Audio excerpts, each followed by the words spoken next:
Now we are going to the first session, the first part of our conference, and I would like to present Dr. Mikhail Yakubovych, our first speaker. His title is Translation of the Quran as a Genre, International Muslim Publishers as an Actor. Mikhail Yakubovych is a translator and a scholar of Islamic Studies from Ukraine. He received his PhD from the National University of Oslo Academy, where he worked as an associate professor and researcher in Islamic studies. He later moved to Uni Freiburg in Germany. He conducted his research on the medieval Islam during his fellowship in Poland, Italy, Saudi Arabia, and United States. He published several books, numerous articles, and translations in renowned scientific journals. Actually, he completed the first full translation of the Quran into the Ukrainian language and a Prof by publishing by the King Fahd-Komplexes Quran printing complex. Currently, he is a postdoctoral researcher on the GLUCOR ERC-funded project at Albert Ludwigs University, Freiburg. Mr. Yakubovych, I think you can present now. Yes, good evening to everyone. Thank you so much. Just like I will try to use it, but I'm not sure. Can you see the presentation now? No, but I think we have changed your role to a presenter. Yes, but it does. I don't know. It doesn't work. It doesn't work. So this will be really hard to present. So to say anything because it's related to the textual side of the translation, and I don't understand why it doesn't work actually, because it seems to be, I don't know actually what to do. Can you see the option or not? Yeah, but it doesn't. It's Microsoft Teams. I don't know. Maybe the problem of my computer. I don't want to take it like wasting time on a technical issue. Perhaps you can give a word to another speaker and me later, but until we will fix all this, because I don't know how I will talk without this presentation. Okay. Yeah, could you please send me that per email? Maybe I can present it here. If you can present it here, yeah, I will send you an email just in just 1 second. Please write me your email. We will fix this. I have wrote my mail here in meeting chat. So meeting chat. Okay, 1 moment. Yeah, just yeah. So yeah, can you see it now? I just sent it for you. Yeah. Not yet, but I think it will be soon possible.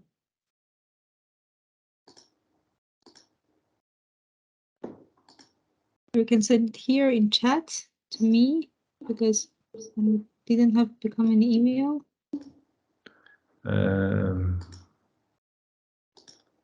Okay, I have it now. Yeah, because it's quite a big one. It has many pictures and so on. So. I'm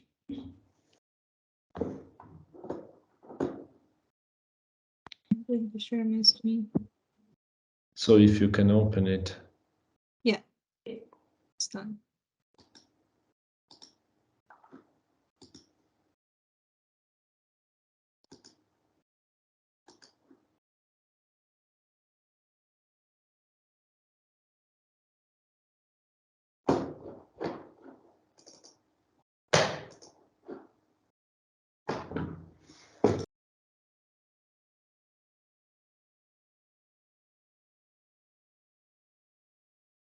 Yeah, exactly. So if you can start, I will just say like next slide, and sorry for that, but I don't know what the problem is. So yes, so my topic is related to the translation of the Quran as a genre, international Muslim publisher as actors. Next slide, please, actually the first one. So I will try briefly to introduce the approach I'm using in that presentation. So since my research project is related to the international actors in Quran translations, actually I'm usually dealing with the international publishers located both in some Muslim countries like official institutions and the same like private publishers also from different countries of the Middle East. And in this presentation, I would like to address a few research questions. Please, can you show the next slide? The second one, yeah?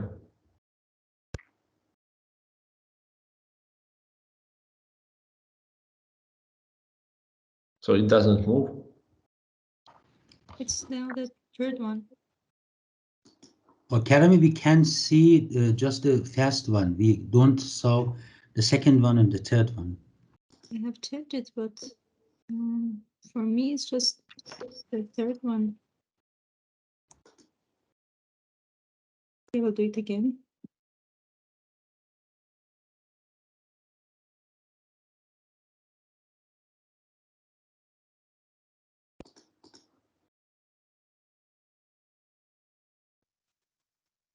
Can you please see it now or not? No, it's the third one. I need the second one. I mean, actually, my screen. Yeah, this is yes, that one. So do they have any authorized translation of the Quran? Because people usually say that. Are there any approved translations of the Quran?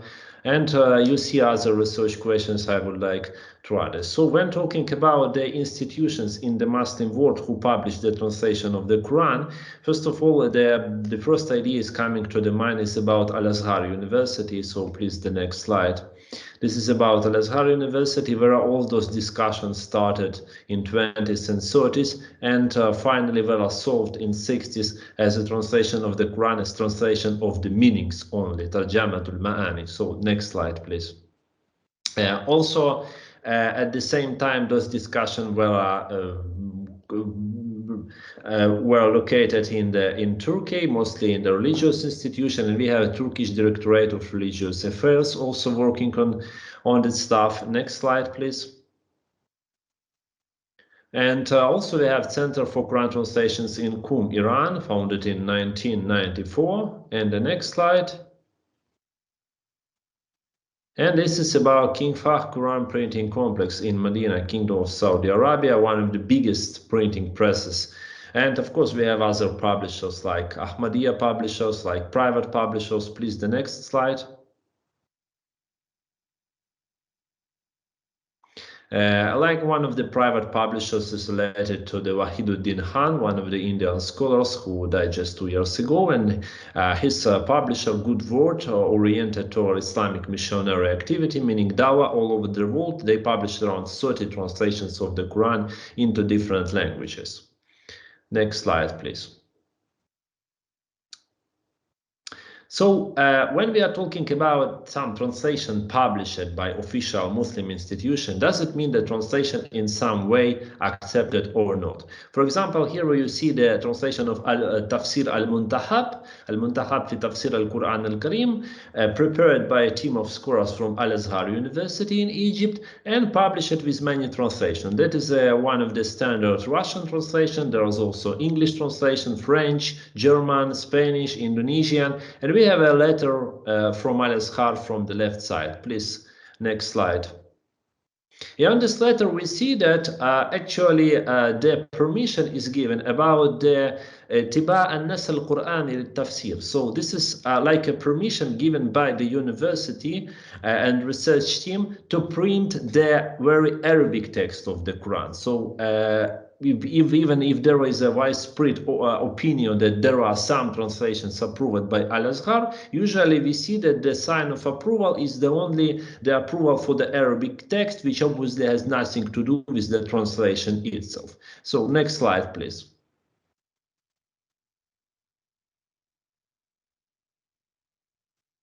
And the same we can see for the translations published in Turkey. Turkish Diyanet, the Turkish Administration of Religious Affairs, already published around 30 translations.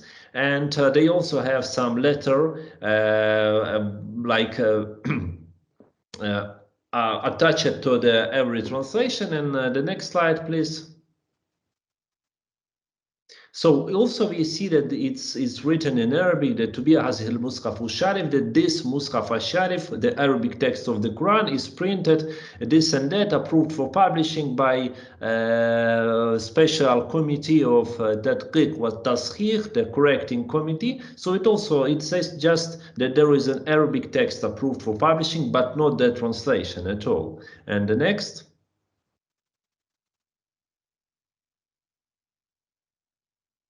So when we are talking about King Fahd Quran printing complex, the translations published in Saudi Arabia, we also see some letter.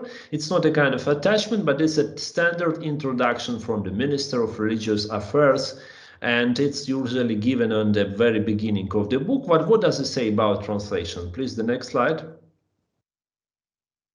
So it seems that translation, the meanings to appear in the translation are coming from the level of knowledge and translator. So it's like they approve for publish the Arabic text, they approve it, but it doesn't mean that they are responsible in any way for the meaning provided in the translation.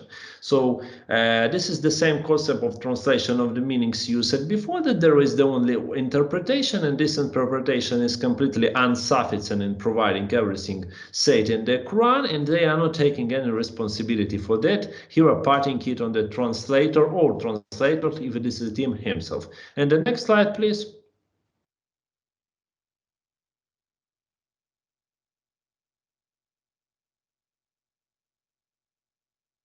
And here we see there is a translation, one of the Quran translations into Azerbaijani language by Arabic letters published in Iran, in Qum.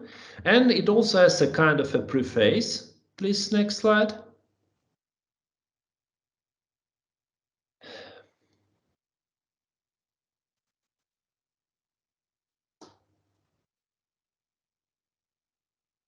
And in this preface, we see also the Arabic text stating that the ترجمة القرآن الكريم مهمة كانت دقيقة لا تستطيع أن تنقل جميع المفاهيم. So even the most accurate translation of the Quran cannot convey all the meanings of the highest meanings of the Quran, of highest concepts of the Quran. So please, next slide. So even very briefly comparing the Quran translation published in many regions of the world. So we have a Shia tradition because the Center for Quran Translations represent mostly Shia Muslim tradition. We have a Sunni Salafi published in Saudi Arabia because the translations usually produced and revised in accordance with some guidelines from Salafi authorities. The same we have for Al-Azhar, like more traditional Sunni, the same for Turkey, but this translation, they are used in the same meaning, in the same context. This is like approximate meanings of the Quran, which cannot fulfill, we cannot convey its highest senses and so on. But still we see that even not taking the full responsibility, those official institutions in the Muslim world, they still continue to publish the translation, they still continue to defend them, they continue to select some of them in contrast to others, because there are some translations are blamed in officially published journals or other statements.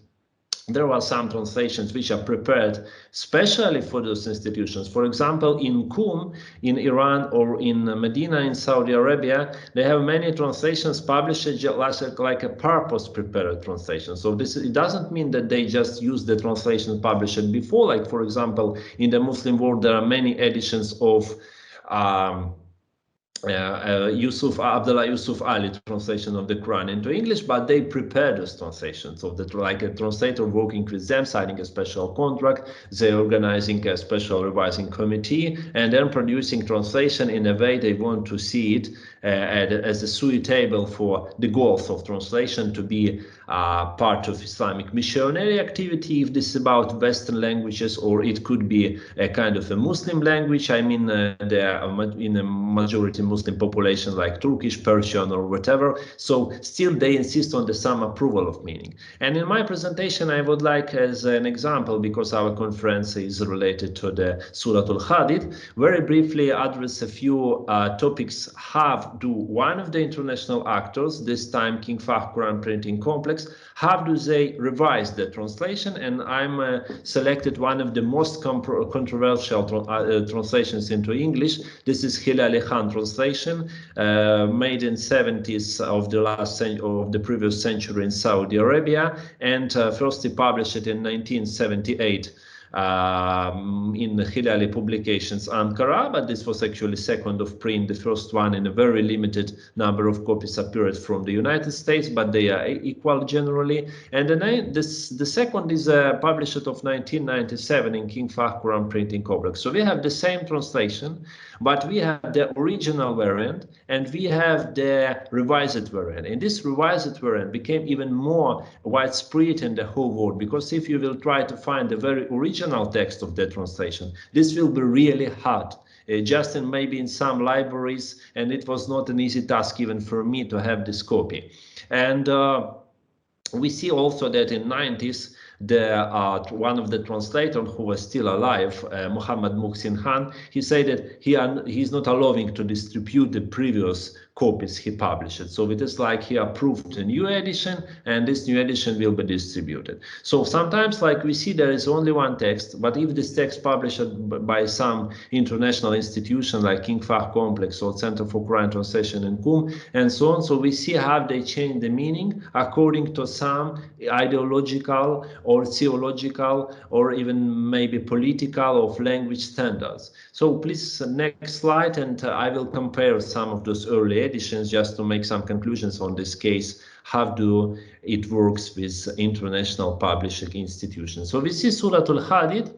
I just was trying to present those translations as screenshot in order not to distort anything, just to see as they are. So this is the picture of the first edition. We see, if we're comparing those verses from the very beginning of Surah Al-Hadid, we see actually it seems to be a very similar. Just we see all that in the heavens in the world, and in the next edited version we see whatsoever in the heavens in the world. It doesn't really matter for from the ideological, maybe from the language viewpoint, but no more. But if we are going to the second verse, to him belongs the dominion of the heavens. For the second verse, they have his is the kingdom of the heavens. So they changed dominion into the kingdom. Maybe it's like a kind of a synonym, but kingdom is mostly used in Muslim literature about the malakut, and this word is usually translated into English like that. So they just trying to unify the translation published in 70s and translation which was really forerunning, because that was the new interpretation of the Quran, the first one in Muslim tradition, where the translator used a modern English language, not the language of King James Bible, because of they played like they opted for the modern language and not any kind of archaics like thou, art, zu, that, had, has, and so on. So if we are comparing that, there are some language changes, like the King Fahd Printing Complex, who edited that with a special committee, tried to provide a reader with a more modern language. Please, next slide. So that's nothing surprising in that. But we are going to the first verse. We see he who created the heavens and the earth in 6 days.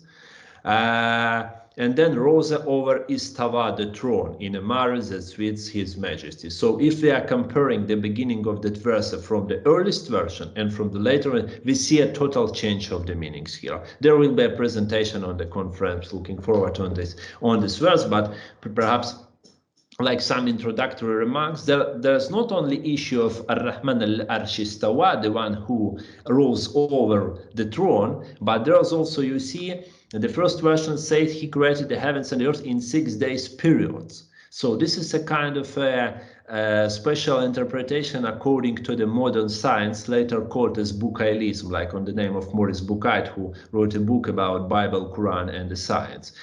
It was written, or it has been written already in 70s, but the translators were influenced by this tradition. So they tried to locate to interpret the word ayam, days, just as a period. It doesn't mean it's a day, like day we know astronomically. It could be a period in a Earth's geological or other history. But later, King Fahd Quran printing complex opted to erase everything from the translation because they say it's a kind of pseudo-rationalism that Quran cannot be interpreted in the light of the modern science, and they just used the very strict wording 6 days, erasing this word periods. And another is Istava, it's a theological addition, of course, and they changed arose to rose, and of course they added in a manner that suits His Majesty. So like only He knows how He is istawa al-arsh. So it's like a very apparent, but still awaiting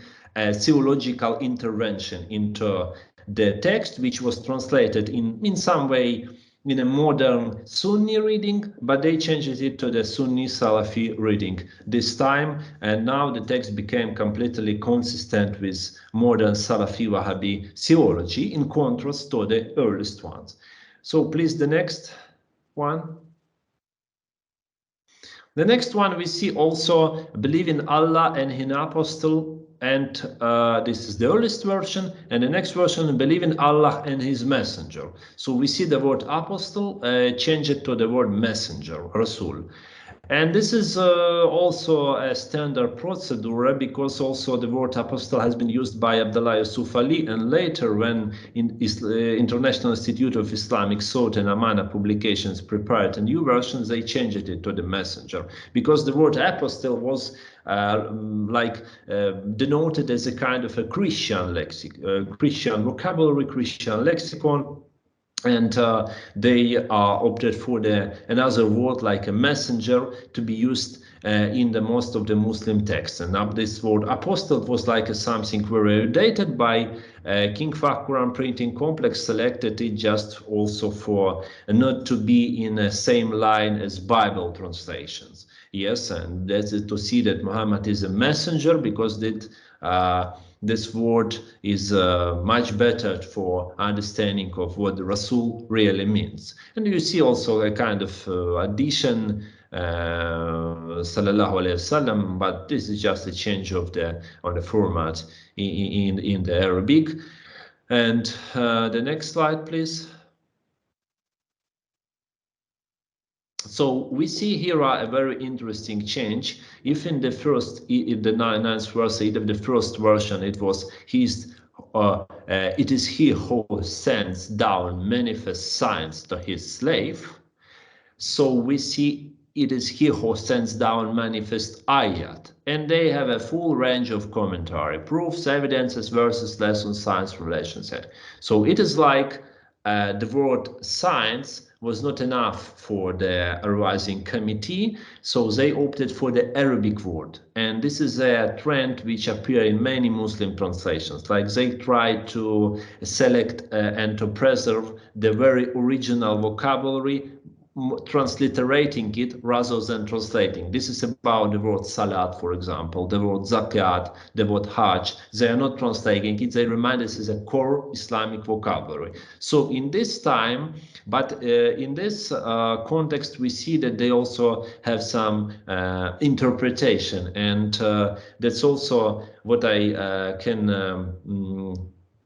how I can explain this, a kind of tafsirization of tradition. So like moving from the commentary in a strict sense, moving from the translation in a strict sense to the explanation, to the tafsir. Just if you will open any of the newest edition of Hilali Khan, they are filled by such a kind of insertions and interpolations. So if you just need to quote a verse from the Quran in that translation, this is really hard task, because all the way you have this background and context added to the very text of the verse, like a commentary. So sometimes it looks like more tafsir than a translation, and if someone is reading it, he will use another translation just to be more precise in conveying the very meaning of the Quran and not just one of the commentaries. But still they have this trend.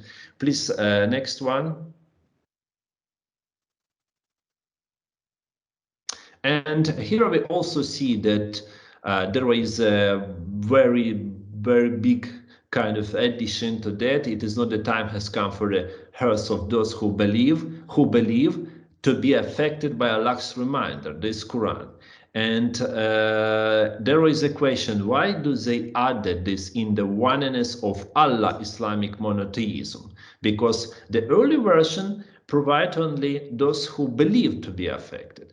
But here they have of those who believe, and they corrected it to be affected, from affected to affected by Allah's reminder, the Quran. And this can be explained by the word scripture. And in some way, this all related to interreligious context of this verse. So in the basic version, it was really general one, just those who believe. That could be about Christians, that could be about Jews, that could be about anyone. But in this commentary, with those additions and insertions, we see that it's about the oneness, only those who believe in oneness of Allah, not just a general notion of belief.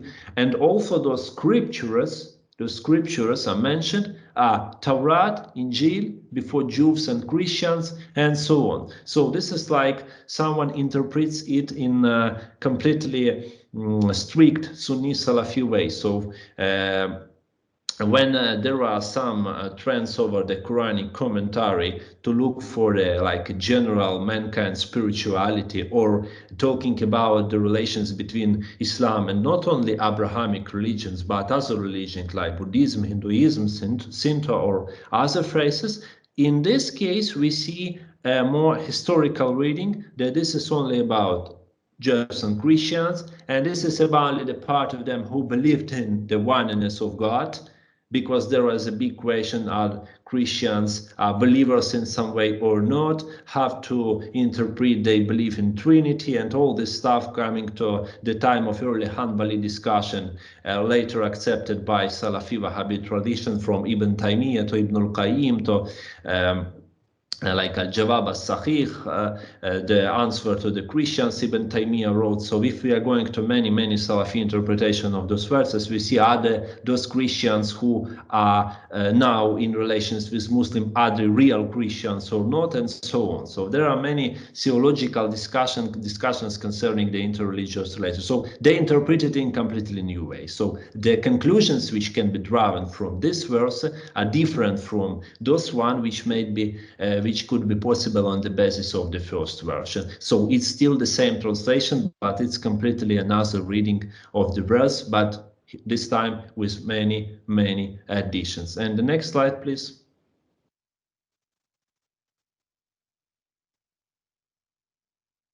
Okay, so I see there's probably a time to make some conclusions over all this, because of course we can read this surah until the very end, and there are many more changes, and not only in this surah, because we have even some verses from Medina surahs like Surah Al-Ma'idah, for example, where they completely reinterpreted the verses. But I would like to make a few important conclusions about the international Quranic publishers and how do they operate with the text. So sometimes we see they publish texts as they are, but sometimes we see that the authority of the institution which publishes some of the text, some of the translations, is more important even than the translator. For example, Hilali Khan translation has not been widely used before. It has been published by Darus Salam publishers in Saudi Arabia. Later they published it with this edition in King Fahd Verlagskomplex,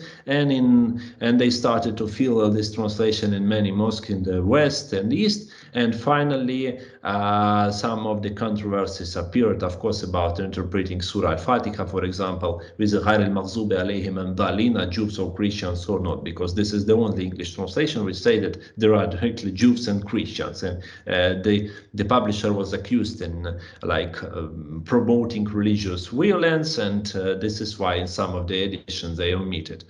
But we see also a case with many other translations. We can have a good example of Muhammad Hamidullah translation into French, and it also has been published by King Fahd Verlagskomplex, and Muhammad Hamidullah wrote a letter describing his objections against all the changes made without his approval. And this is also not the very unique example of the King Fahd. We have the same with publishers in Turkey. We have the same with some private publishers publisher when there are some translations are changed in a way which fits more not the individual reading, but fits more the official politics of some